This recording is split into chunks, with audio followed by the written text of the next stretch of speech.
como más, en el ejército decimos antiguo, pero en realidad como más viejo voy a tomar la palabra en primer lugar.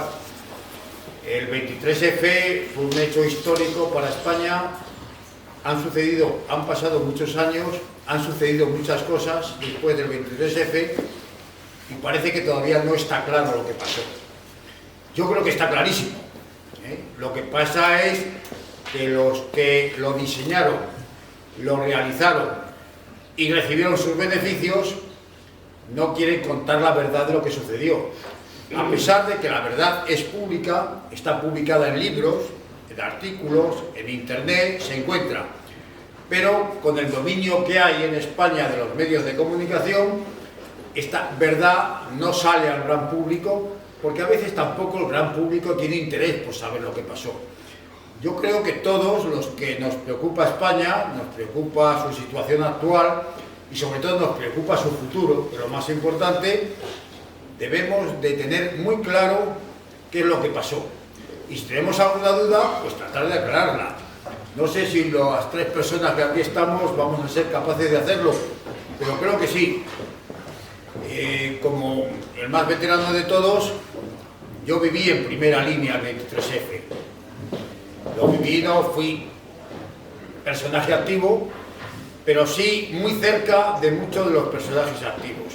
Y esto también te da un conocimiento de lo que sucedió. Y luego, con el paso de los años, con mi continuidad dentro del ejército, donde tuvo una enorme repercusión negativa para las Fuerzas Armadas el 23F, pues he ido viviendo las consecuencias, que es casi lo más importante. Y esto es lo que de alguna manera, desde mi punto de vista, en lo que yo pueda aportar, quiero comunicar a todos los que habéis venido a escucharnos. Razón de ser del 23F, por qué sucedió, qué es lo que realmente sucedió y cuáles fueron las consecuencias. Los detalles que son importantes para llegar a esta resolución, pues a lo mejor hay que aclararlos, pero en definitiva hay que ir al fondo de la cuestión y eso es lo que tenemos que tratar de difundir dentro de estos medios, entre nuestros amigos, la gente conocida, para que se sepa que todo esto no fue un producto de la casualidad, que no fue una sonada de unos locos que se lanzaron a tomar el Congreso, sino que había mucho más detrás. Y dicho esto, pues no sé del orden, si queréis intervenir y vamos entrando ya en materia. Por antigüedad. Bueno, yo lo primero es pedir disculpas por una voz catastrófica. Padezco de una diafonía, tengo bien las cuerdas vocales, pero me tiemblan involuntariamente los músculos y estoy en manos de un foniatra y no hemos llegado a tiempo para... Pero bueno, también, muy probablemente, según vaya hablando, se irá normalizando. Pero pido disculpas porque con esta voz me tengo que expresar. Alguien me dijo el otro día, dice, a lo mejor tienes la voz así por tener que hablar del 23F. Pues también. Bueno, yo en la línea, lo que ha dicho el general, yo era cadete en la Academia General Militar cuando se produjo esto. Estábamos estudiando un importante examen para el día siguiente, hubo un revuelo, salimos, confieso que lo primero que hablamos cuando no sabíamos de qué iba esto es, igual mañana no hay examen, pero lo hubo. Y sí, yo, hombre, era muy joven, tenía 22 años, pero sí que tuve la sensación de que algo así tenía que pasar. Creo que era lo que presidía la mentalidad de nosotros como cadetes, se veía venir, esto tenía que pasar. Y estaba el hijo de Antonio Tejero en la academia con nosotros. Ahí, hoy es para contar detalles que a lo mejor en otros ambientes no se cuentan. Pero el hijo de Antonio Tejero generó confusión en la academia, porque al principio le dieron muchas palmadas en el hombro y cuando pasaron las horas, literalmente el general ordenó que lo controlaran y lo tuvieron aislado porque era un elemento que no se sabía qué hacer. Bueno. Y nada, yo después del 23F sí que es verdad que me leí el primer libro de Pilar Urbano, con la avenida Lindaga, el 23F, y me interesó el tema. y hasta nuestros días. Pero yo creo que te toca. Gracias, Ignacio. Bueno, pues yo el 23 de febrero tenía 7 años, con lo cual no tengo prácticamente recuerdos. Sí tengo uno, que es que mi padre llegó muy tarde, porque como todos los militares inactivos se presentó en su destino, que es lo que se ordenó, y cuando él estaba en la JAL, la Jefatura de Apoyo Logístico, y entonces le dijo al almirante Martín de Oliva, que era el almirante jefe de su destino, que él iba a ir a darle un abrazo a Tejero. Sabía que, perdonad que yo tengo la voz tocada, pero por otros motivos. Y entonces dijo que le iba a dar un abrazo a Tejero. El almirante no le creyó, le dijo: venga, vete a tu casa, Camilo, a nuestra casa, porque Ignacio y yo éramos vecinos. Y recuerdo, ese sí recuerdo, ese recuerdo sí lo tengo, se puso de uniforme, cenó, y como cenaba siempre de pie, encima de un lavavajillas de esos altos que teníamos, en la cocina de General Moscardó, cogió su arma reglamentaria, a mí me dio un beso, se despidió de mi madre y se fue al Congreso. Y muchos años después, pues, perdón, entendí su gesto. Y quizás ese ejemplo es el que me ha hecho que me presente como el abogado del fascismo, lo que me diga. Muchas gracias.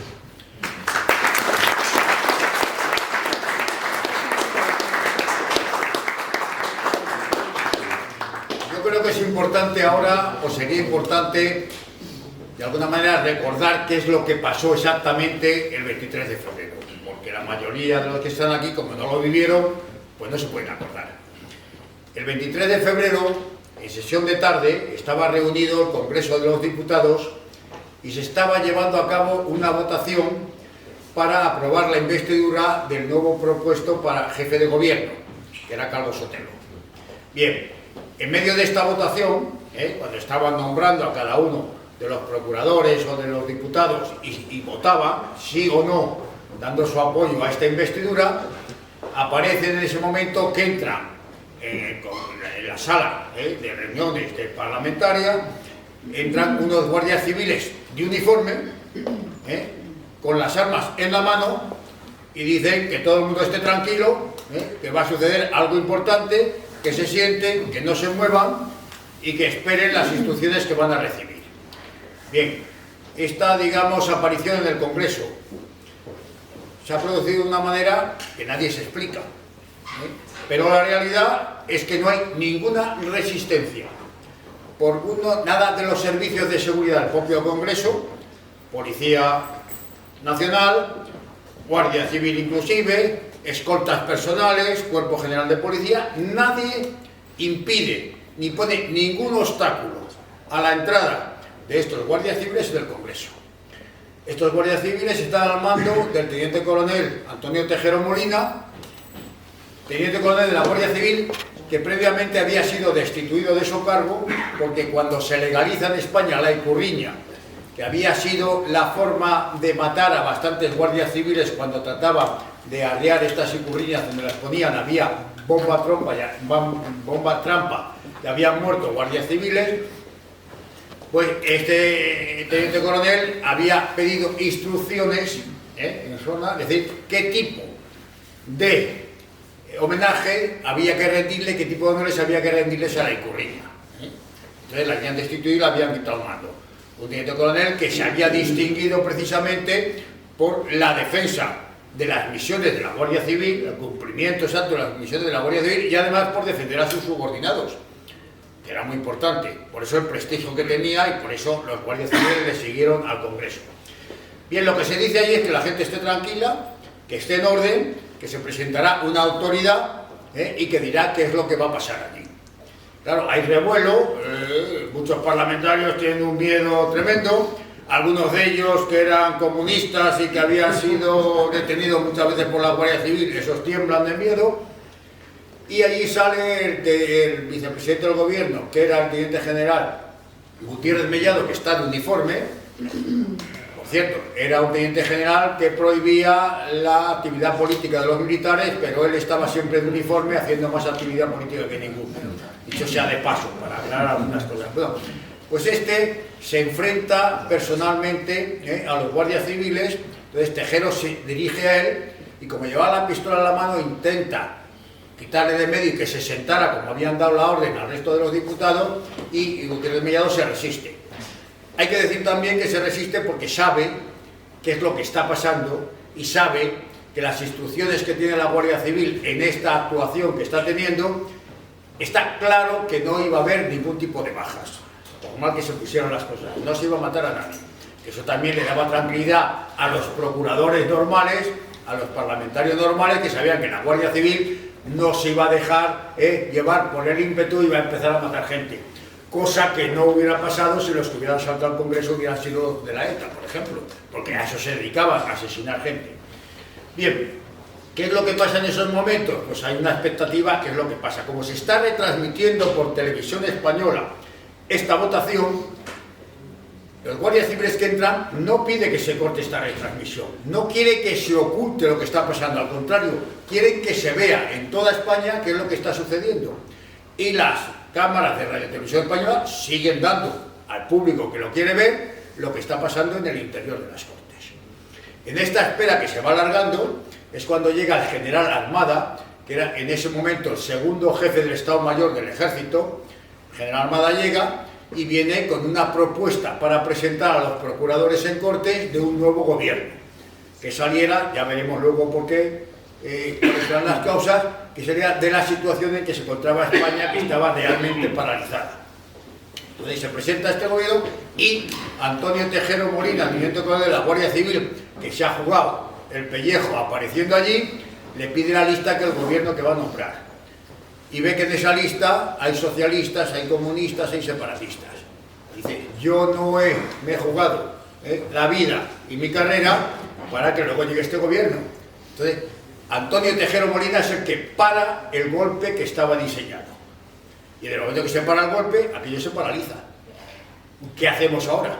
Los que lo han organizado tienen que encontrar una salida. Si el golpe que estábamos propiciando resulta que no se lleva a cabo. Y tal no se lleva a cabo, que el rey en ese momento sí que empieza a llamar a los que habían movilizado fuerzas, como el teniente general Miranda del Bosque en Zaragoza, en Valencia, que había sacado las fuerzas a la calle, habían tomado todos los sitios de responsabilidad, los gobiernos civiles, las emisoras de radio, los periódicos, lo habían tomado, recibe la orden del rey y el general Miranda del Bosque manda que las fuerzas vuelvan a los cuarteles. Pero claro, los que han tomado el Congreso se encuentran en una situación de incomodidad. Ahora, ¿qué pasa con nosotros? Bien, pasa durante toda la noche y por la mañana aparecen unos compañeros militares que van a dialogar con los guardias civiles que están dentro para llegar a un acuerdo y que entreguen la situación y que se recupere la normalidad. Y así se llega a lo que se llamó los pactos del Capó.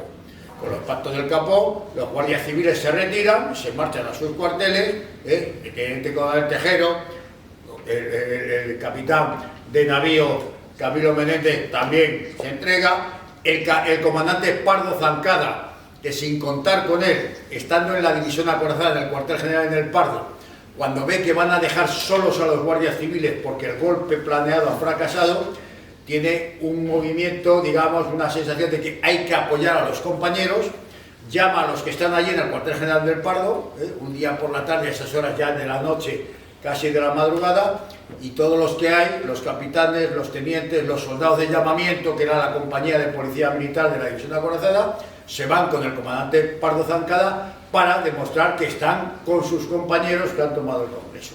Y él también se entrega. Y se inician ya los procedimientos contra los que han tomado el Congreso. A continuación empiezan pues una serie de consecuencias, claro, el grito en el cielo, manifestaciones de apoyo a la democracia, y además que ahora quieren declarar como lugar de memoria histórica estas manifestaciones como consecuencia del 23 de febrero, y empiezan unas consecuencias que son muy largas y que luego podremos hablar de ellas.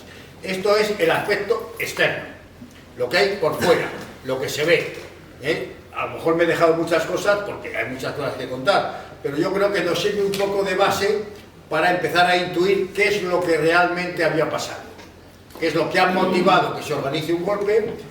El fracaso ya hemos visto de dónde viene y cuáles van a ser las consecuencias que toman los mismos que han preparado ese golpe y que han fracasado, pero que lo van a reutilizar para seguir obteniendo beneficios. Sí, en general. yo creo que después de esa visión global, pues efectivamente, yendo un poco más al detalle y haciendo caso a la convocatoria de contar del 23F lo que aún no se sabe, yo hablé con uno de los capitanes que entró al Congreso, hoy coronel, y cuenta un detalle muy importante que va a tener mucha relevancia. Es un poco de opereta, pero ocurrió así. Cuando Antonio Tejero, con los 287 guardias civiles, irrumpe en el Congreso, como bien dice el general, ni la policía armada, ¿no? Era todavía armada, sí. Sí que es verdad que pega un tiro en la galería porque los escoltas sí pueden a lo mejor plantear, pero hay un tiro que se oye incluso en la SER, y los escoltas se quedan paralizados. Pero cuando ya está llegando al final, que vienen en fila india, y detrás del teniente coronel Tejero, alguno de el primer capitán que va detrás de él, ve que un ujier tiene un corchete desabrochado y se detiene y se lo afea. ¿Usted qué hace así? Y ahí se hace un impar de 1 o 2 segundos suficiente para que entendamos ahora por qué cuando el teniente coronel Antonio Tejero entra al Congreso hay un momento en que está solo en las primeras imágenes. De hecho, hace así un medio giro, ¿dónde se habéis metido? Y eso facilita que Gutiérrez Mellado y algún otro se levanten y entonces él pega un tiro al aire, porque de Antonio Tejero nos cuenta Fernández Villamea, que estuvo durante muchos años siendo el director de la revista Fuerza Nueva. Antonio Tejero conocía perfectamente todo el Congreso, o sea, lo tenía milimetrado con la cinta métrica, sabía todos los medios de comunicación que estaban en ese día, entre ellos Fernández Villamea. Y ahora se me está yendo la olla, pero yo lo recupero porque tengo capacidad para hacerlo. Entonces, el detalle ese de que Antonio Tejero sabía que había pistolas entre los diputados, y de hecho a lo largo de la noche van a colocar 2 mantas, nos cuenta el capitán, hoy coronel, colocan 2 mantas y desarman a los diputados. O sea que había armamento no solo los escoltas sino los propios diputados, porque la ETA estaba sembrando de sangre, sobre todo con nosotros los militares. Y eso es el porqué de los tiros. Y lo segundo que quiero contar, y ahí discrepo un poco contigo, mi general, pero tú me arrestas cuando lo creas. Dalo por hecho ya. Bueno, si yo tampoco iba a contar nada. No, con mentalidad nuestra, mi general, de operaciones especiales, hice a otro capitán que entró en el Congreso una pregunta pertinente. Y es que sabéis que en España tenemos el triste récord de que es la única nación del mundo que tiene un golpe de Estado televisado.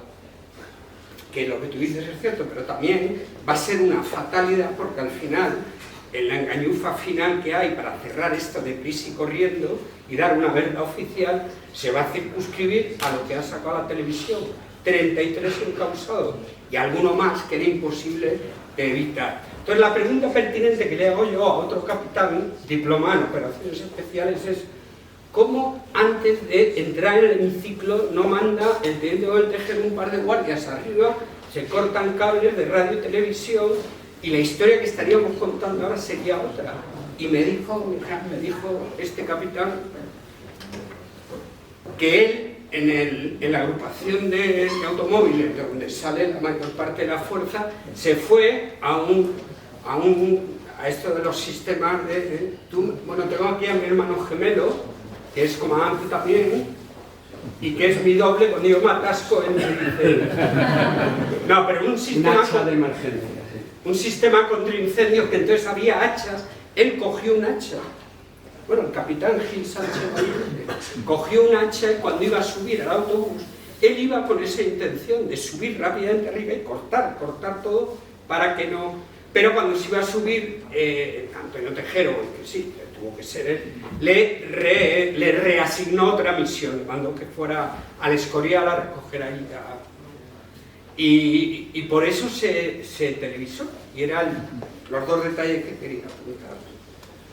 Bueno, yo en relación con lo que habéis expuesto, discrepo del general Piñar en que el golpe fracasa. El golpe no fracasa, el golpe triunfa, porque la finalidad del golpe era asentar la monarquía inestable de Juan Carlos de Borbón, asentar el régimen constitucional desastroso que nos ha traído a la ruina moral de España a día de hoy, que estaba cogido con pinzas, y la prueba evidente de que, como dice Ignacio Moyá, el teniente coronel Tejero conocía perfectamente el Congreso hasta el último pasillo, es que el teniente coronel Tejero, 72 horas antes de ese lunes 23 de febrero, se reúne en el piso de la calle Biarritz, donde vivía con su padre, el comandante del CSIR, jefe de la Agrupación Operativa de Medios Especiales, José Luis Cortina, y el comandante Cortina, que era un magnífico oficial de inteligencia, le explica todos los pormenores del asalto al Congreso de los Diputados. El asalto al Congreso de los Diputados es una operación especial. Yo también soy diplomado en operaciones especiales, aunque de tropa, estuve en la BOE, cosa que vosotros no sabéis porque habíamos perdido. Y toda operación especial tiene un plan de decepción, por si no sabe cómo está correctamente planificada. Eso lo sabéis vosotros mucho mejor que yo, puesto que sois oficiales y yo simple legionario. Y es ese plan de decepción el que acaba triunfando. Cuando la lista del general Armada es inasumible por el teniente coronel Tejero, que es un hombre de honor, porque recordemos que ha pasado, el general Piñera ha pasado de puntillas, pero es que en esa lista están comunistas como Jordi Solé Turao, como Ramón Tamames, están socialistas pero de una rama muy radical, como era Gregorio Peces Barba en ese momento, pero está representada prácticamente la totalidad del sistema del régimen del 78.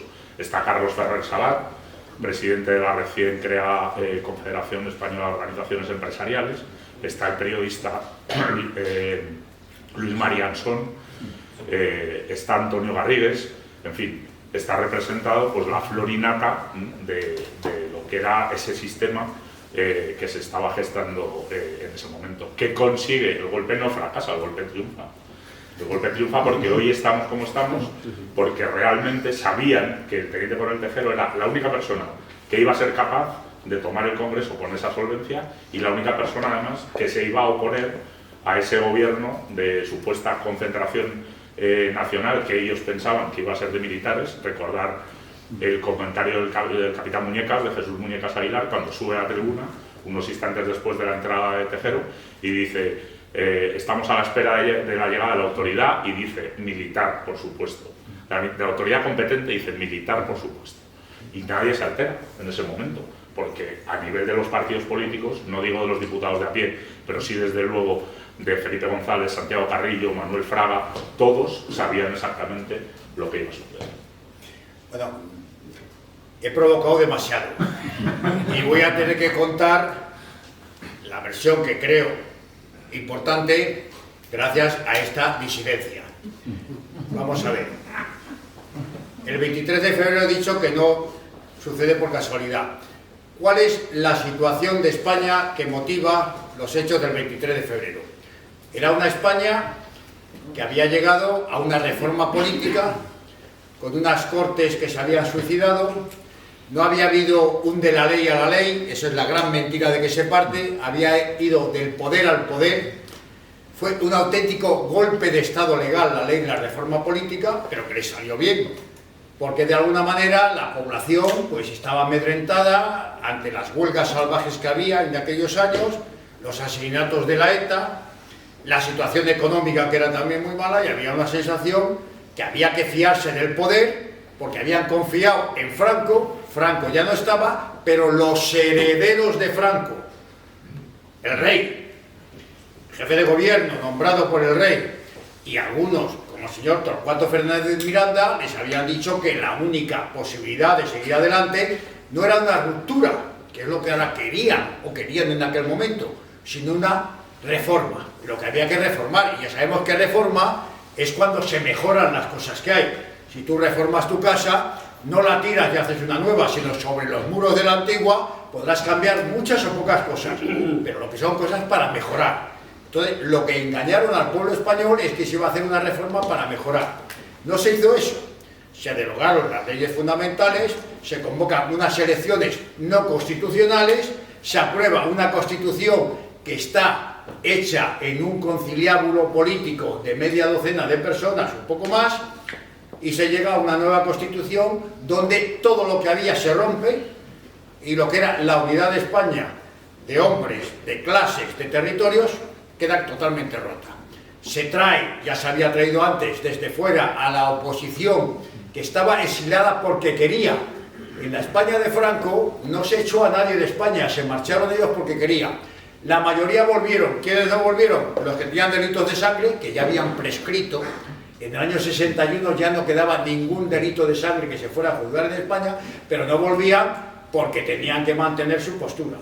Pues estos son traídos por los herederos de Franco, se les trae a todos, hasta los comunistas, hasta Santiago Carrillo, el asesino de Paracuellos, hasta la Pasionaria, se los trae, pero no solo se los trae, sino que se les da patrimonio, dinero, subvenciones, o sea, se les trae de fuera, y con unos medios de propaganda diciendo que son gente que viene para la reconciliación.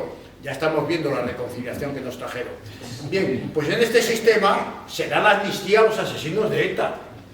Se les dan todas las concesiones, se crean las preautonomías, no las que hubo en la República, las autonomías, sino nuevas. Y se les da medios, dinero, se trae a todos. Y cuando ya creen que todo esto tienen controlado, porque se ha aprobado la Constitución, ven que esa subversión que se había provocado, o por lo menos admitido desde el poder, no solo no cesa, ya no había motivos, ya no había dictadura. Entonces, ¿por qué sigue la subversión? Es cada día peor, cada día matan a más, cada día hay más huelgas, cada día hay más manifestaciones callejeras destrozando, rompiendo las cosas. Entonces empiezan a asustarse. Los propios que han tenido el sistema, con los que han venido de fuera, incorporados, para resumirlo, lo que se llamaban los pactos de la Moncloa, a los cuales estos señores pactantes nadie les había elegido, ellos que hablan de democracia, ellos se habían autoelegido y habían decidido sobre lo divino y lo humano porque les daba la gana. Creían que tenían controlada la situación y ven que lo que ellos han provocado, que es la subversión, que son las huelgas, que son los asesinatos, les está pasando por encima. Y tienen miedo no a que se rompa España, no a que vaya la situación económica al desastre, no a que nos peguemos entre españoles, les da miedo perder el poder. Es lo único que les importa, poder el poder, unos que lo habían heredado de Franco y otros que se lo habían regalado los herederos de Franco. Y cuando ven que la cosa se les está escapando, es cuando dicen, tenemos que hacer algo. También es verdad que había otro segundo factor, que era ante la situación calamitosa de España que estoy describiendo y que me quedo corto. Ante esa situación, en el ejército, que todavía se sentía España, porque se había jurado la bandera, porque tenían sentimientos patrióticos, porque habían vivido lo que había sido la guerra de liberación y los años de Franco, y veían el desarrollo de España gracias a la unidad, el orden y el apoyo a las leyes sociales, dicen, bueno, este ejército en cualquier momento va a saltar, porque está viendo lo que está pasando, ve que el poder no hacemos nada y el ejército nos da un golpe de verdad y nos echa a nosotros los primeros, que somos los responsables, incluido el rey, también responsable. Entonces, las motivaciones de fondo del 23 de febrero es esta situación caótica y los dos enemigos, la subversión y el ejército. Y ellos quieren conservar el poder y quieren acabar con la subversión y con el ejército. Entonces tienen que idear, no lo llaman golpe de Estado, lo llaman golpe de timón. Y empieza una campaña de prensa hablando de la necesidad de un golpe de timón. Queda mejor lo del golpe de timón. Un golpe de Estado queda espantoso. Entonces un golpe de timón siempre el patrono que ha movido la caña del timón para cambiar la dirección en que vamos, queda mucho mejor. ¿Y cómo lo hacemos? ¿Cómo asustamos a la subversión para que pare y se contenga y que diga, cuidado, que como nos pasemos nos van a dar un palo gordo porque va a actuar el ejército? Pues vamos a hacerlo como una actuación militar. Que sean los militares que tomen cierto protagonismo, no el golpe que pudiera parecer, sino un golpe que nosotros controlemos y provoquemos. Y es lo que hacen. Ellos diseñan un golpe controlado. No el golpe contra la subversión, sino el golpe que iba a ser contra ellos. Porque ellos quieren conservar el poder.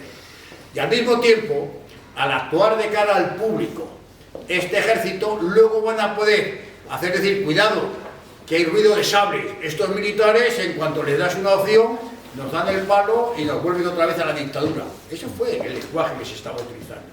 Y esto fue lo que hicieron. Entonces, el 23F, ¿quién lo decide? Lo decide, los que toman la iniciativa, es los mismos que nos habían traído no solo la reforma política, sino la Constitución. Y los que estaban en el poder, los de los pactos de la Moncloa. Por eso hay representantes de todos los grupos políticos que habían participado en los pactos de la Moncloa. Son ellos. Por eso iban a tomar el poder con ellos.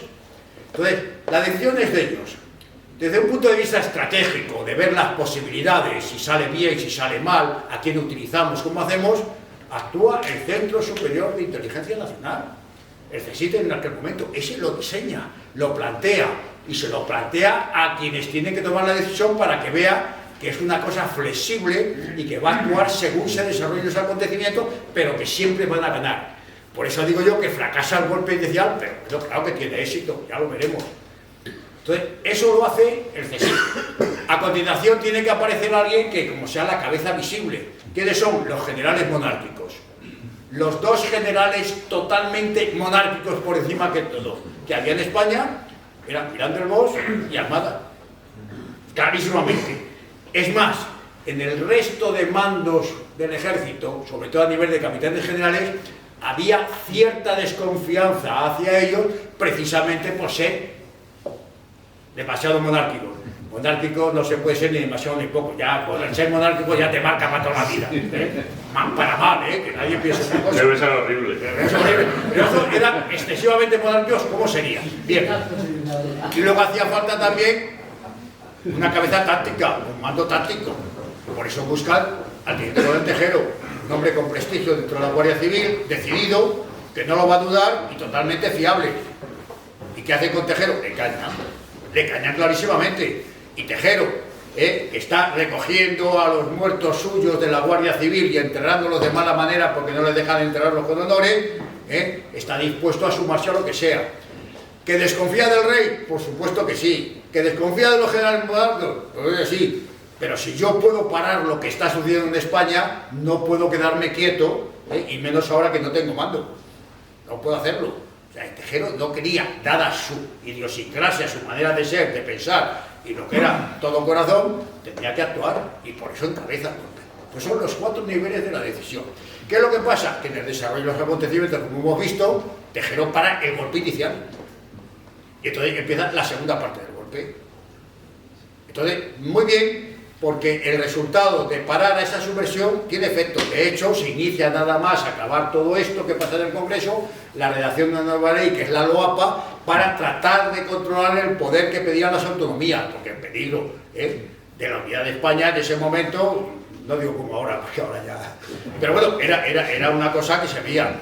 Entonces, eso lograron pararlo. Porque realmente los de las autonomías, cuando vieron los guardias civiles y luego que se sumaba el ejército, que haya, oye, cuidado que los militares no se van a estar callados como sigamos adelante. Y fue un frenazo en el desarrollo de la ruptura de España, pero un frenazo. Pero les quedaba, por otro lado, el tema del ejército. Dijeron, hombre, muy bien, hemos hecho muchas manifestaciones, hemos puesto a la Guardia Civil, los vamos a procesar, Consejo de Guerra, 30 años de prisión, con todos los días machacando con la prensa, llamándole de todo, asesinos, canallas. Habían pegado un tiro al aire, o 2 tiros, una ráfaga de su fusil. Perdón, para quitar un poco de tensión. Uno de los cabos primeros que participó siempre cuenta con mucha gracia, que ellos se equivocaron. Porque realmente lo que dijeron fueron no tiros al techo, sino tiros al pecho. Es una broma, es verdad. Pero bueno, para que veáis que el sentido del humor tenían también los guardias que estaban en una situación de tensión, porque se sabían en ese momento, objetivo de las cámaras, que diga lo que diga, yo creo que fue intencionada. Intencionada que las cámaras siguieran eso, estaba perfectamente esto previsto, porque además está clarísimo, las cámaras estaban a la vista. Y se veía que seguían trabajando y moviéndolas. Si tú quieres impedir que se transmita, tuvieron muchas horas para hacerlo, muchas horas en que se aburrieron. Pero es que hay más detalles. Se crea una especie de gobierno, claro, todo el gobierno estaba allí dentro, no podían tomar decisiones, el rey no decía ni mu, estaba ahí escondido, y entonces llegan los subsecretarios de los ministerios, se ponen en el hotel de enfrente a tomar decisiones, pero no se hace un cerco al Congreso. En el Congreso entra y sale todo el que quiere. Porque todo el mundo está a la expectativa. Ningún otro mando militar, quitando Armada y Miranda del Bosch, toman ninguna determinación, ni a favor ni en contra. Yo esa noche estaba en el gobierno militar, que era donde estaba la sede, la unidad donde estaba, que era la IMEC. El gobernador militar, como si no existiera. Pero yo cuando llego, los soldados de reemplazo, que estaban de guardia, salen todos con banderas nacionales en todos los sitios, y gritando viva España y arriba España. Y nadie se lo impidió. Al contrario, cada vez estaba la gente más eso, o sea que era un ambiente entre de expectación y de entusiasmo. No me extraña nada lo que contaba, la anécdota de que el hijo de Tejero en la academia, muy bien, cambia la situación. Eso pasó en casi todos los cuarteles militares. Hubo gente que le costó destinos y muchas más cosas, precisamente porque de alguna manera expresó su alegría cuando la cosa que parecía que iba bien, y cuando fracasó aparentemente, como digo, cuando fracasó, entonces ya los empezaron a apartar y los señalaron. Siempre ganaron, como siempre, los prudentes, los que no dicen nada. Bien, lo que quiero decir es que el golpe inicial fracasa y enseguida lo retoma. Y como habían acabado con la subversión, por lo menos aparentemente, había que acabar con el ejército. El Consejo de Guerra, contra los 33 que aparecían como actuantes, de los cuales salieron absueltos precisamente los dos que pertenecían al CSIC, que no podían haberse quedado fuera, porque el CSIC intervino no solo en el diseño estratégico de la operación, sino en la dirección de la operación. Estaban presentes los elementos del CSIC, tomando información y tal, y podría contar miles de casos de personas, bueno, miles, tampoco hay que exagerar, docenas de casos, de personas que estuvieron involucradas porque estaban destinados en los grupos operativos del CSIC, que tomaron parte en el golpe de Estado y que luego no han salido nada, porque muchos de ellos, sabiendo la trascendencia que tenían, pidieron las órdenes por escrito. Entonces nadie les podía incriminar, oiga, yo hice lo que me dieron por escrito, y yo tengo la obligación de obedecer. Yo no sé si era un golpe de Estado, o un golpe de timón, o un golpe de vela, o un golpe de cachiporra.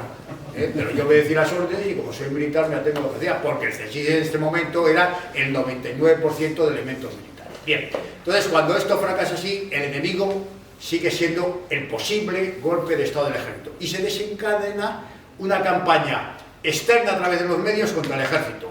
Claro, a partir del 23F los militares los podías poder llamar de todo, asesinos, cobardes, canalla, que empleaban las armas que les daba el pueblo para someter al pueblo. Todas esas idioteces que les gusta mucho decirlo, que son todo majaderías completas. Y al mismo tiempo se hacía una depuración interna dentro del ejército. O sea que hubo una depuración tremenda.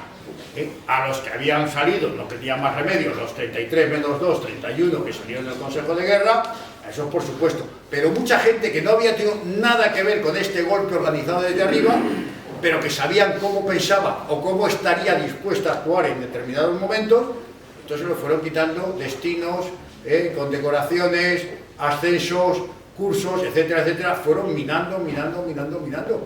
Y ahí está el ejército que tenemos, a lo que hemos llegado. Yo tengo que hacer propaganda, tengo un libro que es Ejércitos Anulados, que es la anulación de los ejércitos no han desaparecido, están ahí, pero el sentido de institución, de cumplimiento de sus misiones, incluso las constitucionales que tiene el ejército, ha desaparecido. Ahora no hay un militar que hable en público de defender la unidad de la patria o defender la integridad territorial, es que de ahí se le ocurre hablar de eso. Habló un día un teniente general en Sevilla, lo destituyeron y lo arrestaron. Y sus compañeros tuvieron. Y han acabado sobre todo dentro del ejército con el compañerismo. ¿Por qué? Porque se sabe en primer lugar que tenemos mucha gente, en aquella época sobre todo, que se dedicaba a informar políticamente. Entonces, era desconfianza entre compañeros. Un ejército que los compañeros decían unos de otros no sirve absolutamente para nada. Pero no solo eso. Había desconfianza del mando hacia los subordinados. ¿Por qué? Porque veían que los subordinados salían mucho más rápido hacia adelante cuando se les llamaba, cuando se les pedía la colaboración, la gente se volcaba. Los guardias civiles salieron como locos, los cabos primero, los cabos, porque estaban deseando hacer algo, porque eran los que veían morir a sus compañeros y habían sufrido la metralla o los disparos de la ETA y de los terroristas y los insultos en las calles de los enemigos de España. La gente de abajo es la que más lo sufre. Entonces seguían teniendo una desconfianza el mando hacia sus propios subordinados. Oye, que estos nos calientan la badana porque no les representamos y no les defendemos como debemos.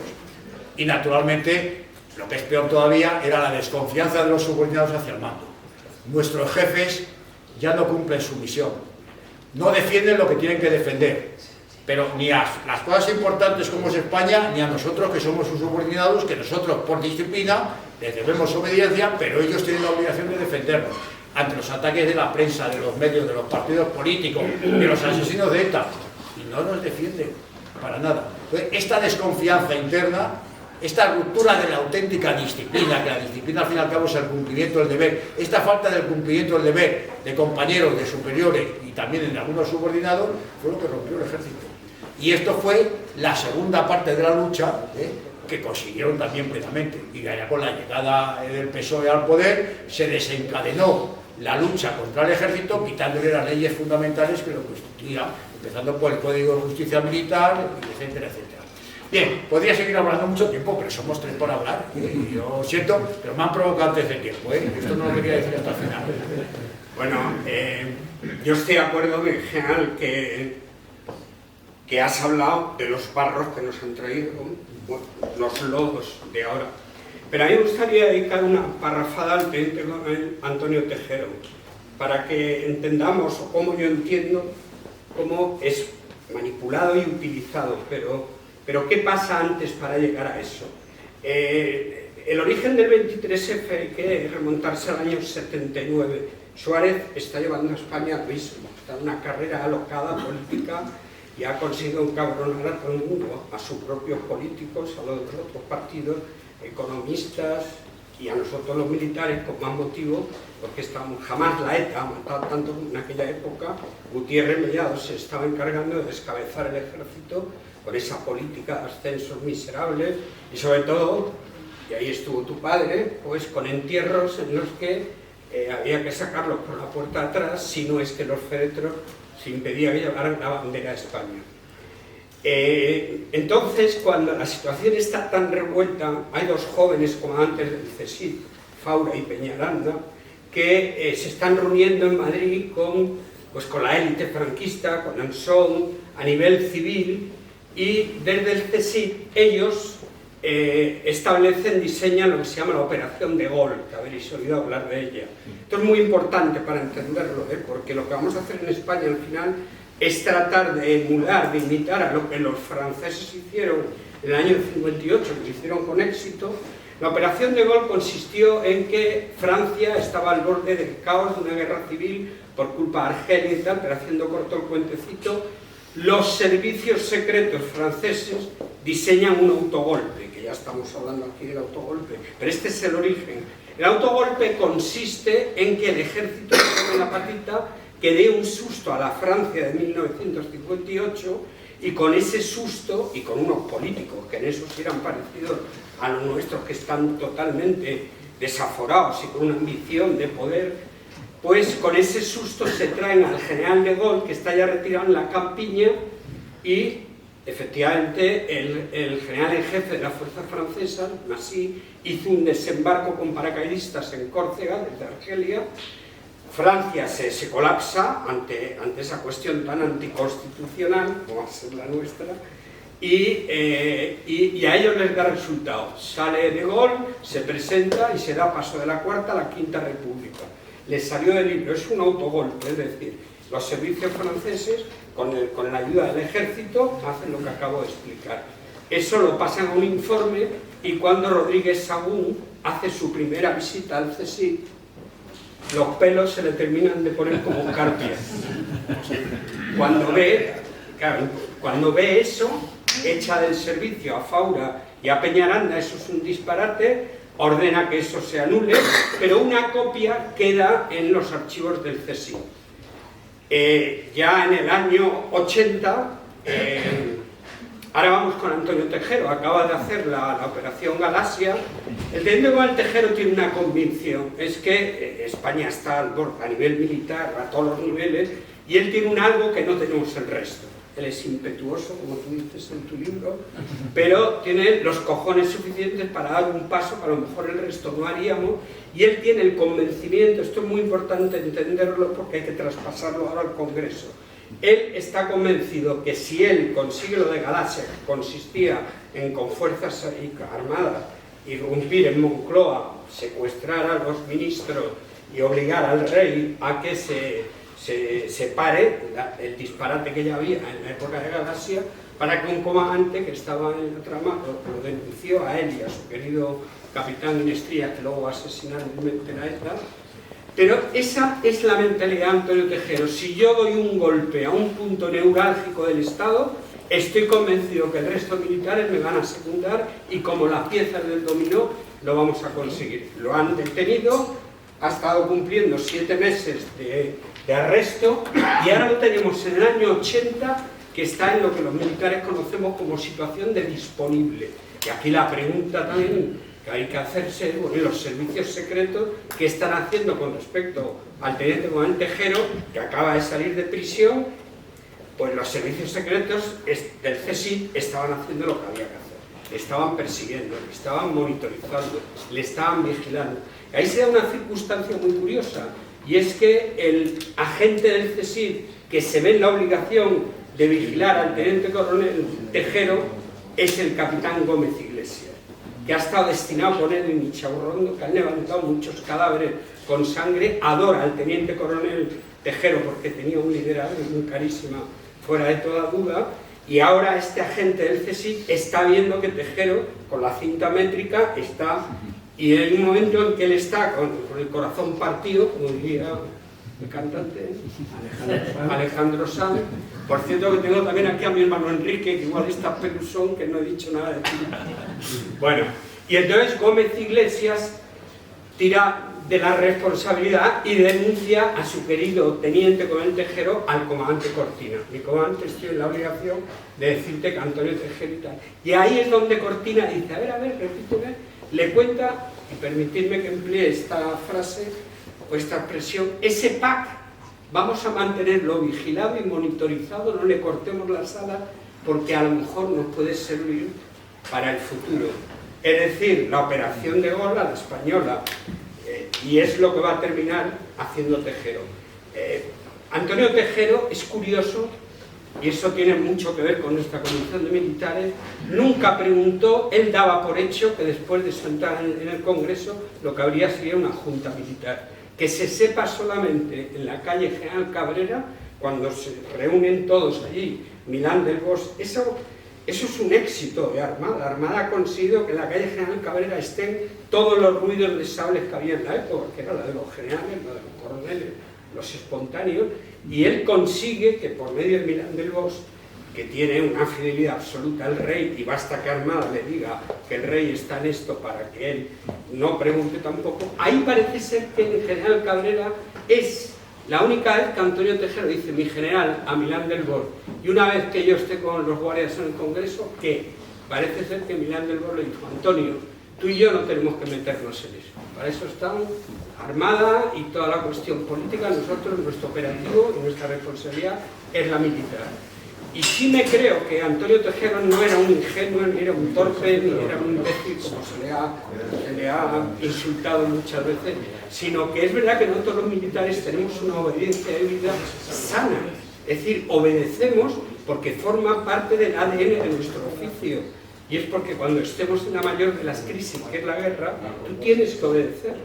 Pero nosotros llevamos muchos años en la vida civil, por lo menos el tiempo que yo estuve, nunca pensé que un capitán mío o un comandante estuviera por encima de mí, me pudiera engañar y tal. O sea, que era una obediencia de vida sana.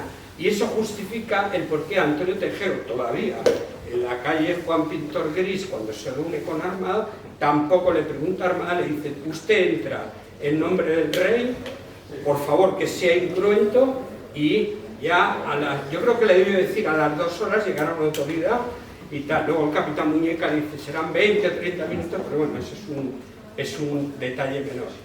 Pero efectivamente Antonio Tejero es utilizado vilmente.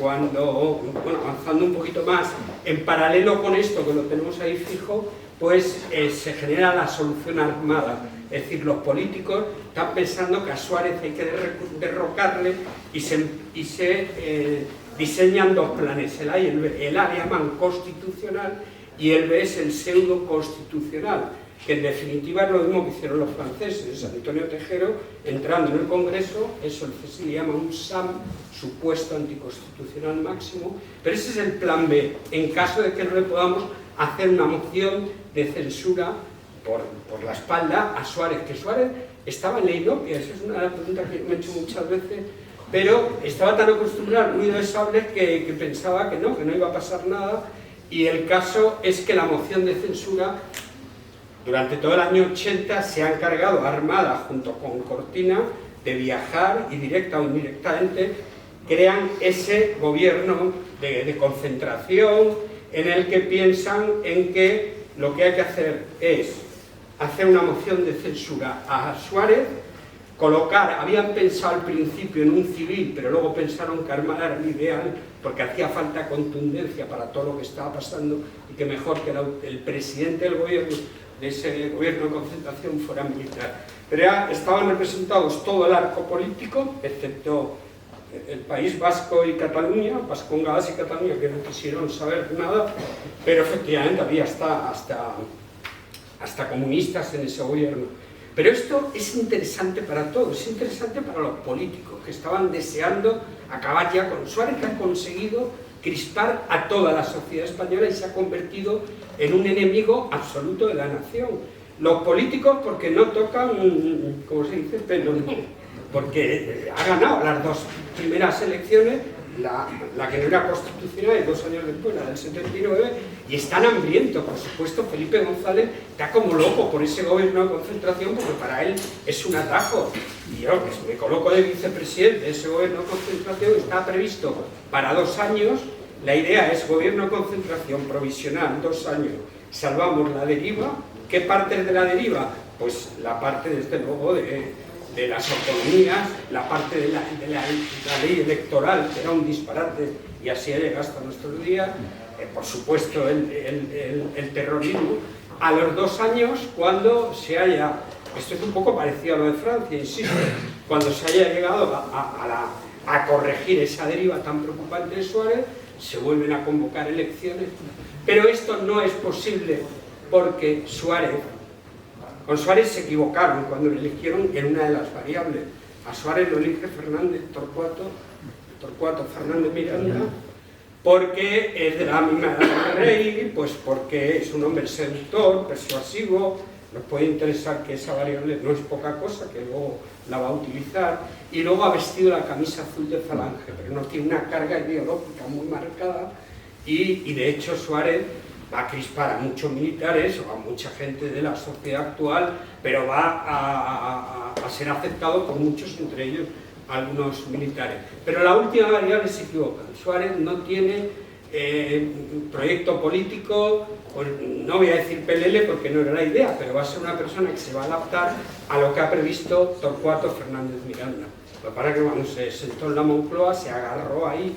Entonces el tema es que hay que quitarlo ya como sea. Y lo primero, la solución constitucional, hacer una moción de censura. Estaba previsto para principios de 1981, pero para que Suárez, que es un animal político, y según cuentan algunos autores, por una discusión que tiene con el rey, se increpan mutuamente y al final el rey suelta por la boca, pues a ti te van a hacer una moción de censura. Él lo analiza, piensa y dice, pues esto es verdad, pues ahora se van a enterar. Dimite el 30 de enero y lo hace sabiendo lo que hace, porque nos pilla a todo el mundo con el pie cambiado. Yo no me convierto en un cadáver político y si puedo, cuando sea, vuelvo a presentarme como lo va a hacer con CDS. A partir de ahí, Armada y Cortina y Armada, que tenían previsto este gobierno de concentración, ya no se resignan, entonces lo que hacen es que activan al teniente comandante Tejero.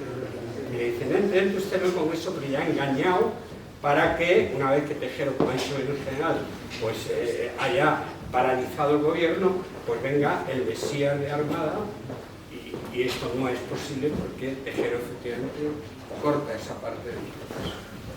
Yo creo que hay, como los juristas somos muy maniáticos de las fechas, hay un hito importantísimo, que habéis pasado un poco de puntillas, pero no habéis incidido en la fecha, y es cuando Suárez gana, porque Suárez es designado presidente del gobierno a designación directa del rey en julio por primera vez, quiero decir, en julio de 1976, es verdad que propuesto por Torcuato, pero no es elegido democráticamente. La primera vez que gana esas elecciones Suárez, contra todo pronóstico además, es en abril del 79. ¿Y por qué gana esas elecciones? Las gana por el miedo del pueblo español a la situación que ha expuesto perfectamente el general Piñar, las huelgas, los asesinatos permanentes de ETA, los disturbios, los desórdenes, gente que estaba acostumbrada a la paz social del régimen del 18 de julio.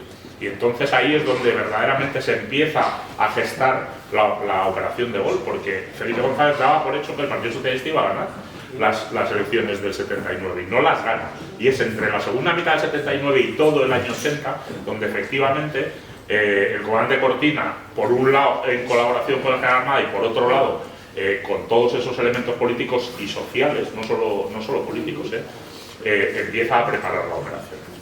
¿Qué fecha segunda es importante ahí?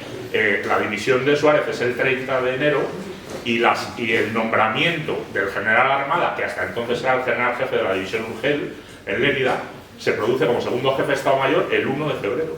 Es decir, es un efecto automático. Dimite Suárez y se nombra y se trae a Armada a Madrid.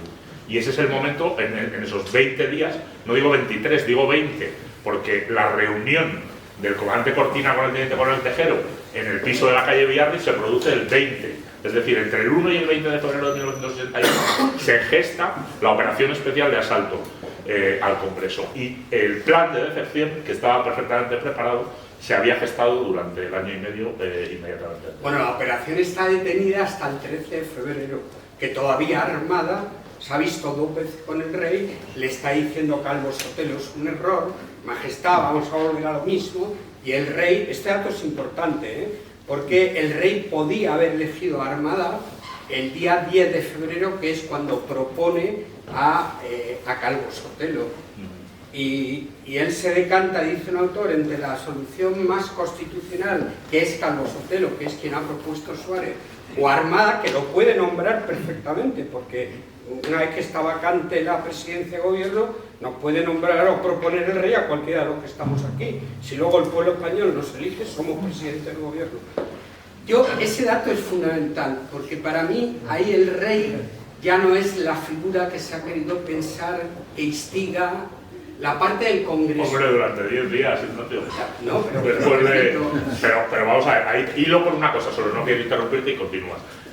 Ahí es donde el general Sabino Fernández Campos, nada sospechoso de ser antimonárquico, cuenta en sus memorias y en una entrevista posterior, es en esos días entre el 10 de febrero y el 20, no digo el 23, y el 20, que se produce la reunión del piso de la calle Villarri entre Cortina y Tejero, donde dice la famosa frase, a mí dádmelo hecho.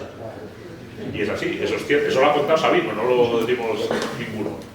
Yo veo todos estos detalles de lo que pasó son importantes, pero más importante es la línea general.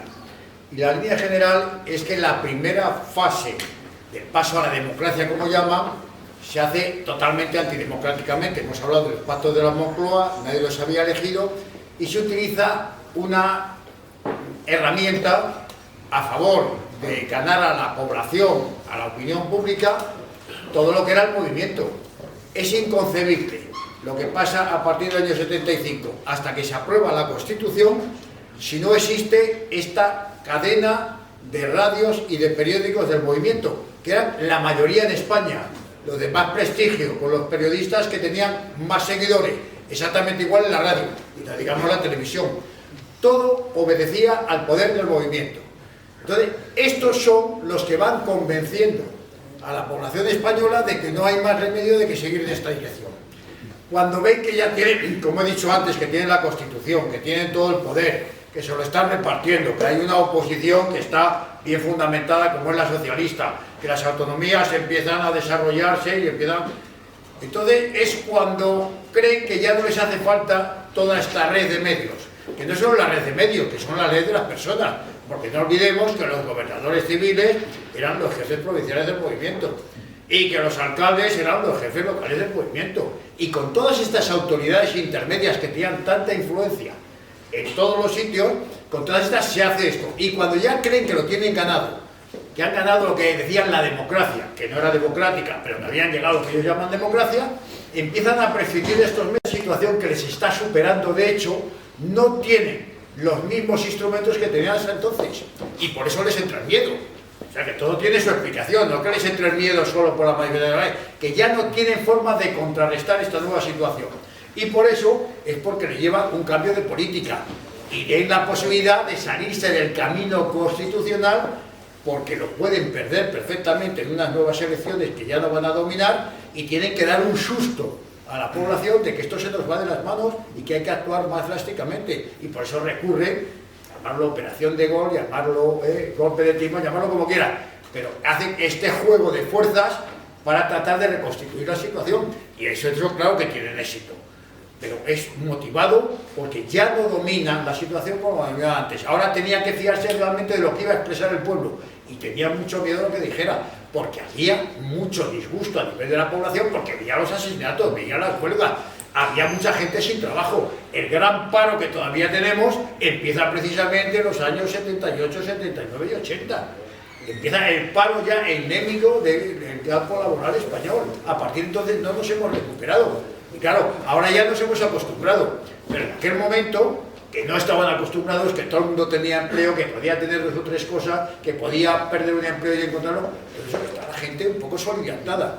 Entonces, urgía encontrar una situación, y lo mejor era meter miedo desde el poder. El poder, tenemos medios todavía para parar la subversión, y también, si es necesario, para parar el ejército. Y eso fue el desencadenante del 23F, y lo consiguieron. Consiguieron parcialmente la subversión, porque luego la subversión está en el poder, que lo que quiere la subversión está en el poder, porque ellos mismos eran la subversión, pero claro, en ese momento tenían el poder y no querían que otros más subversivos que ellos se lo quitaran. Hay que encontrar esa explicación. No era todavía necesario que los de ETA estuvieran en el poder, ahora ya no está, ni los del Grapo, ni los del FRA, ni los de Terra Llure, y les tenían miedo que llegaran demasiado rápido, porque estaban mucho más calientes y a lo mejor se volvían contra ellos mismos. El PNV ahora está muy a gusto con los etarras, pero en aquel momento no estaba tan a gusto, pues tenía mucho miedo. De todas maneras, como el peligro, como digo, era el separatismo en ese momento, lo que más asustó, había los acontecimientos en Guernica, abuchearon al rey, le pitaron, le llamaron de todo. Entonces, por eso en este gobierno de concentración no estaban ni vascos, ni separatistas vascos, ni separatistas catalanes, pero el resto había de todo. De todos los que habían pactado y tenían el poder. De hecho, nunca estuvieron este grupo respaldado por un apoyo popular, nunca. Ni elegido por la ley electoral, ni todo esto que llaman democracia, todo falso. Estaban porque se habían colocado allí y porque los había aceptado la gente ante el miedo de que la cosa se pusiera peor, nada más. Bueno, no sé si quedan más cosas que decir. Pues igual, si quieren preguntarnos... Disculpe, ¿no hubo una manifestación en el mes de noviembre del año 80 que convocó Fuerza Nueva, que fue mayoritaria, y eso también supuso... Una manifestación contra el terrorismo masiva? Sí. Desde luego, nunca se recuerda una manifestación tan grande en España hasta ese momento, y además convocada por un partido político que teóricamente había quedado incluso fuera de las elecciones. No había tenido resultado, y sin embargo llama a la gente, y la gente sale a la calle y toma Madrid. Se calcula que había pues cerca de 300.000 personas, que era una cifra. Bueno, los números ya sabemos que esto de las manifestaciones, pero es que ya 300.000 eran en aquellos momentos, además, porque había miedo a ETA, había miedo a los atentados de ETA. La gente no salía a la calle a manifestarse como cuando gana el Madrid va a la Cibeles, o la Athletic de Neptuno, no. La gente tenía miedo a salir a la calle porque sabía que era un momento en que la ETA podía actuar aprovechando precisamente esas condiciones, y porque lamentablemente la situación en ese momento de la fuerza de orden público no era precisamente de un dominio, de un control de la situación. Hombre, acordémonos que habían empezado matando a Carrero Blanco, hace años ya, o sea que tenía un poder tremendo. Entonces, esta situación de pánico, de terror, hay que tenerla en cuenta. Y que la posibilidad de reacciones, ese sentido de que el ejército, vamos a ver, el ejército no había hecho absolutamente nada porque le habían puesto en la tesitura, oye, ponerse en una situación un poco, digamos, radical, puede llevar al enfrentamiento otra vez de España, otra vez a la guerra civil. Aquí, como hay que tener más mesurado. Estos que vienen de fuera vienen ahora con la reconciliación, y muchos de ellos son muy religiosos, y dentro de la Iglesia Católica hay gente que ve con muy buenos ojos al socialismo y al comunismo. Entonces, todo esto, evidentemente, en el mando militar le da un sentido de responsabilidad. A ver si ahora nos pasamos un poco y desencadenamos aquí una carnicería. Pero claro, si hay una manifestación contra el terrorismo y salen en Madrid 300, 500.000 personas, y oye, el ejército se va a ver reforzado. Oye, que la gente está por la labor de que el ejército corte esta situación. Yo no sé la política que tendrá que hacer, pero por lo menos que nos dejen de matar, que nos dejen de secuestrar, porque no solo eran los asesinatos y los heridos, eran los secuestros, que secuestraban, los tenían, pedían dinero, se les pagaban millones a la ETA para que siguiera matando, que tuviera medios, que tuviera más armas. Además, Francia no colaboraba, no tenía postura. Entonces, oye, la soberanía de la nación es decirle un momento a Francia, oye, macho, esto de jugar con los de la ETA y mandarlo a los comandos etarra y luego los recibís y los protegéis, se acaba. Eran muchos detalles. Entonces, sí, que hay muchas cosas. Yo en el 23F tenía 23 años, de los pocos hermanos que era civil, todos mis hermanos por las academias y en la escuela naval, y lo viví como civil. Lo viví además porque estaba con tu padre de arriba abajo por todos lados. Y claro, desde el lado civil recuerdo que, bueno, me parece que me resulta curioso que se ha nombrado poco el terrorismo, y es que era exagerado que teníamos 2 o 3 funerales por semana, y cada funeral era una manifestación de civiles. Se metía algún militar, recuerdo perfectamente a Camilo, que además iba con el uniforme blanco, con lo cual resaltaba, haciendo un paréntesis, eso de la disciplina, que no se lo diga a su padre, que luego me recuerdas aquella frase de más vale... Por encima de la disciplina hasta el honor. Exacto. Y luego dijo, o en otra ocasión lo de barcos y honra más. Bueno, y yo no sé si tiene algo que ver o no, pero éramos civiles, éramos del pueblo, estábamos en la calle, éramos muchos, y en diciembre de 1980 matan a Juan Ignacio González, el líder de la juventud, voy a decir Francisco, 2 meses antes. Ahí nos descabezan totalmente, nos rompen por todas las aguas civiles. Yo no sé si tiene que ver, si es casualidad, nunca se supo de este asesinato. Tiene mucho que ver, Enrique, porque yo creo que ahí es cuando en ese periodo final de la gestación de la Operación de Gol ven que se les va de las manos por la vía civil. Ellos saben que los militares van a obedecer en el momento en que aparezca además un mando militar organizando o dando las órdenes correspondientes.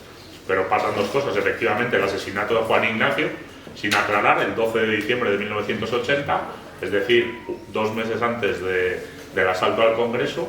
¿Y para qué eran los 300 chaquetones 3/4 militares? Que nunca se ha sabido. ¿Por qué no se ha investigado el asesinato de Juan Ignacio? Yo, en un pleito defendiendo a los camaradas de Valladolid, solo durante tantísimos años que hemos intentado averiguar, desde la asociación Juan Ignacio y después a título individual, en un atestado de la Unidad de Información de Valladolid tengo el único dato, que es que el jefe de información de Valladolid dice asesinado por un militante de izquierda socialista. Y dice izquierda socialista en mayúscula, no dice de izquierdas socialista, sino señala que era el grupo de Pablo Castellano, si recordáis. Entonces, esa es la única conexión. Yo eso lo puse en conocimiento del presidente de la asociación, se habló con la familia, pero bueno, su padre, no recuerdo si su padre o su madre, solo vivía uno de los dos, ya estaban muy mayores, no quisieron, porque además estaba a punto de, aunque es verdad que está el criterio de la imprescriptibilidad de los delitos de terrorismo, ¿no? Pero no quisieron remover nada y se quedó ahí. Pero yo estoy contigo, que tiene muchísimo que ver esto. Tenemos 3 o 4 preguntas. ¿Usted, señor? Sí. No, primero la señora. Muchas gracias. Yo quería preguntarle si ese gobierno de concentración nacional incluía referéndum entre república y monarquía y cómo se iba a desarrollar ese periodo de 18 o 24 meses. Y bueno, darle mis más expresivas gracias, porque desde luego un lugar como este donde se expresa la gente con tanta libertad, yo no conozco otro. Muchas gracias, de verdad.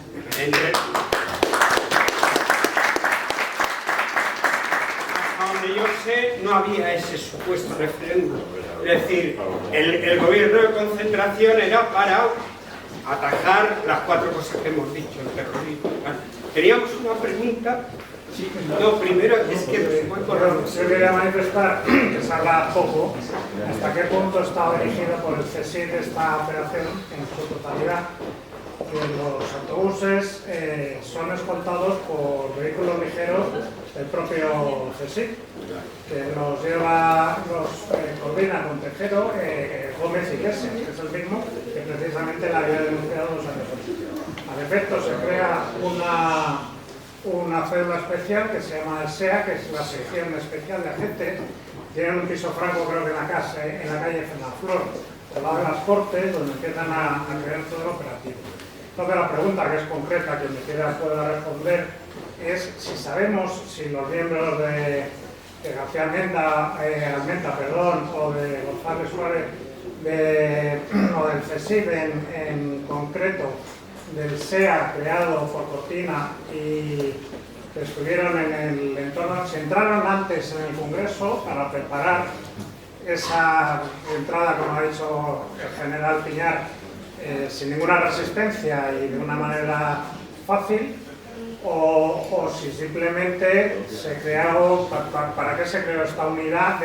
Estaba dentro de la OMI. Bueno, yo creo que no. O sea, la unidad se encargó de garantizar que todo el convoy llegara en un Madrid 23 de febrero. Hacen dos misiones. Una, conectar a Muñecas desde la plaza de Beata Madre María Jesús, como se llama la plaza de García, que venía de Valdemoro, y los autobuses de Tejero que salían de la agrupación de tráfico. Y son escoltados, que es muy importante en mi caso dice, por coches normales con sirenas. Sí, con radios también. Sí, con radios, con una frecuencia especial que no estaba conectada con. Pero si entraron previamente en el Congreso, yo no lo sé. Dudo que. No, yo no sé si entraron o no. Lo que sí es cierto, y tengo amistad con el general García Almenta, no cuenta todo lo que sabe. No lo cuenta mucha gente, sobre todo los militares. Desde el general Muñoz Grandes, que aquel día era el ayudante del rey y estuvo presente en todo. Hemos comido juntos en el Estado Mayor de la División Acorazada, pues durante 4 años, comidas, cenas juntos. Nunca quiso contar nada de lo que pasó aquella noche. Y no lo quería contar porque no puede contar nada bueno. Porque si fueran cosas buenas del rey, las contaría. Eso está claro. Y su sentido de la lealtad no le permitía, era así. Y por otro lado, lo que sí es verdad que García Almenta lo que da a entender es que en el Congreso los servicios de seguridad conocían que se iba a llevar a cabo.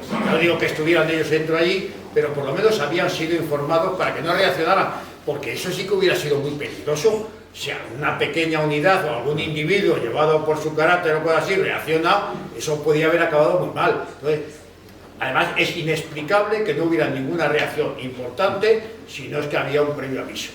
Porque si a alguno se le fue la mano y tal, enseguida los de al lado dijeron, oye tú, cuidado, que esto hay que esperar a ver qué pasa. Una cosa, perdón por acabar con la consulta de Cuco. En relación con la intervención del CSIC, que yo he estudiado mucho un poco por obsesión y otra por deformación profesional, y por corregirte, Blas, el capitán Gómez Iglesias sí le condenan. El único absuelto es el comandante Cortina. Entonces, sí, en la sentencia, seguro. Seguro. Entonces, quiero decir. No me preocupa que le hayan condenado. No, pero es muy importante porque Gil Sánchez Valiente ni siquiera es procesado. No, claro. Ni siquiera es procesado. Bueno, entra a aportar supuestamente para aportar los cables de la televisión, pero luego no. Pero digo, bien. Gómez Iglesias sí le condenan.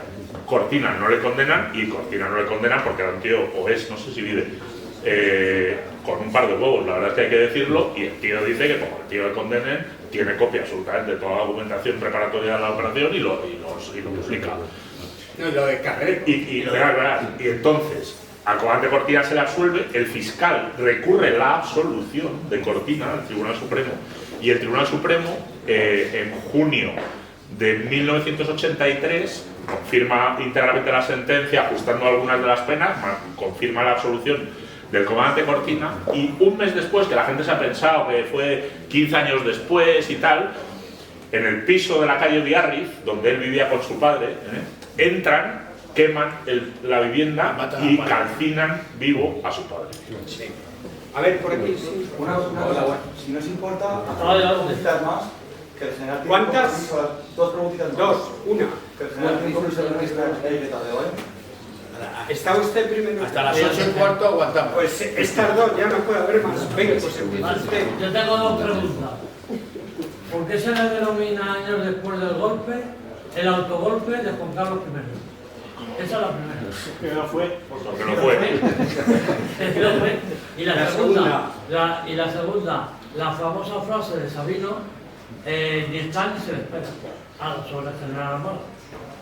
Baró Zancada había movilizado por indicaciones de Milán del Bosch a la división acorazada. Y lo que dijo la división acorazada es que Armada estará en Zarzuela media hora después de que entre, porque el rey es voluble y prefiere estar allí. Pero por eso cuando se desata el 23F, Sabino, con olfato, lo para y dice: aquí esto no me cuadra, y tiene esa conversación y está y se le espera. Buenas tardes. Yo leí que Suárez dijo que no se sabía si ETA cobraba en rublos o dólares. Eso no sé si es verdad, pero en todo caso tiene respuesta esa pregunta. Tiene respuesta que cobraba, yo creo que en rublos, en dólares y en pesetas. Y en shekels. Y en pesetas. Vamos a ver. Tengo información totalmente fidedigna de la persona que primero organizó un servicio antisubversivo de verdad en España, militar. Los primeros años de existencia de ETA tienen perfectamente controlado porque son todavía pocos elementos, casi todos viven en Francia, están todos localizados, tiene un grupo operativo formado por gendarmes franceses y por legionarios españoles para acabar en un fin de semana con ETA. Pide autorización al gobierno y no solo no se le da la autorización, sino que le pide que digan en qué se basa y que dé por lo menos el nombre de algún informador. Da el nombre de 2 informadores y estos 2 informadores son asesinados inmediatamente por ETA. Entonces, yo no sé si pagaban en rublos, en dólares o en pesetas, pero que desde arriba, no todo el gobierno, había gente que estaba favoreciendo y provocando la actuación de ETA, esto está clarísimo, por eso se lo debían. Por eso le hicieron la amnistía. ¿Y se puede saber algún nombre y apellidos de esas personas? ¿O eso es peligroso? Yo todavía no te lo digo porque la persona que organizó el servicio, fallecido, con el cual he mantenido mucha amistad... No, de los traidores. De los traidores. Hombre, yo tengo mis sospechas, no tengo la seguridad, pero como no tengo la seguridad no lo digo. Pero es fácil, sin decir el nombre, voy a decir que estuvo procesado en Argentina por ser colaborador del franquismo y firmar estas cosas, y fue el único que le excluyeron, habiendo sido algo con Franco. Bueno, pues el que sepa algo que ya sabe a quién me refiero. Pero tampoco lo digo que sea... Quería decirte una cosa, es que enhorabuena por la entrevista, muy corto.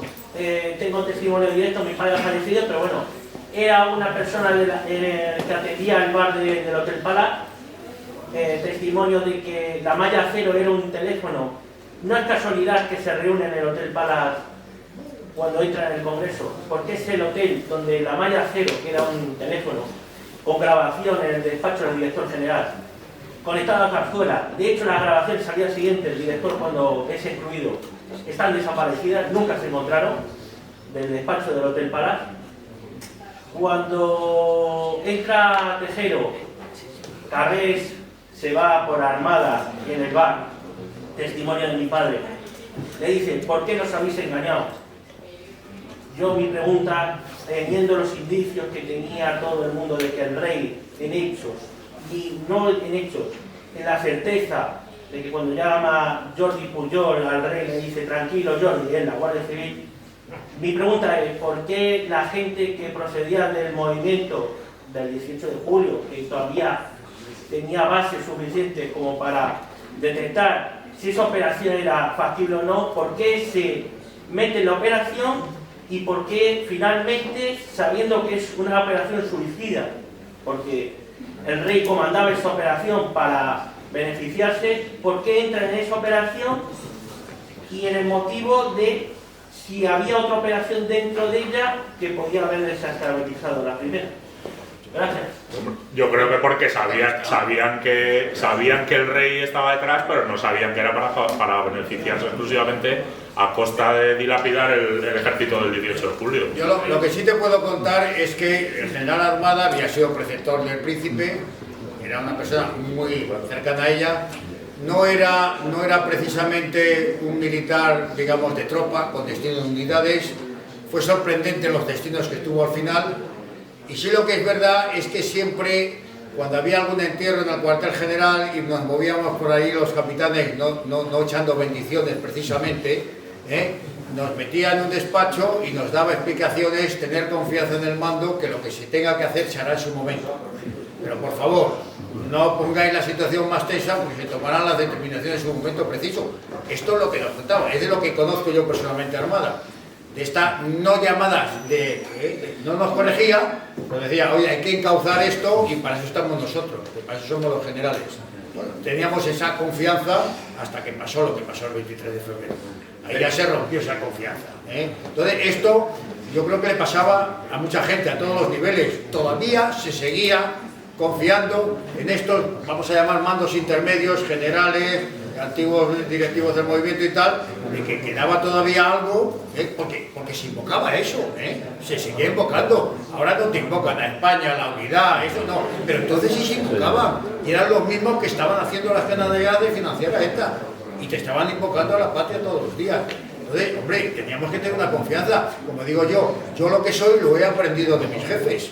Entonces, te cuesta mucho decir lo que me han enseñado mis jefes, ellos no creían en ello o dejaron de creer, o les convencieron de que creyeran en otras cosas más prácticas. Entonces, esa decepción fue una decepción tremenda. Una decepción tremenda, a nivel de los mandos, sobre todo los que no teníamos nada que ver con la guerra, que habíamos nacido mucho después, pero todo lo que sabíamos era lo que nos habían contado, el ejemplo que nos habían dado ellos. Y estos mismos que habían participado en la guerra, algunos en la División Azul, de repente, hombre, tengo que decir nombres porque está publicado en los periódicos, Aramburu Topete, en Rusia, ministro de la Gobernación, diciendo, claro que hay métodos para acabar con la ETA y con el terrorismo, pero no son democráticos. Y ante la democracia hay que rendirse. Entonces, te podían matar democráticamente. Hace falta ser tan imbécil que me matan democráticamente y hay que admitirlo. ¿Y qué es la democracia? Pues no lo sabemos. No lo sabemos, porque la democracia no es ser idiota, digo yo. Si la gente se tiene que dejar de matar por la democracia, cuando yo no estoy defendiendo, porque decía, es que matan porque están trayendo la democracia, por eso matan a los guardias civiles. Pero qué mentira. ¿Pero qué van a traer los guardias civiles a la democracia? Los militares que mataban, pues que van a traer la democracia. Pero te hacía creer, y los periódicos los tenemos ahí para leerlo. Están matando los enemigos de la democracia, porque como vamos a la democracia tratan de impedirla. Pero vaya cuento. Esto es la manipulación informativa. Nos vamos.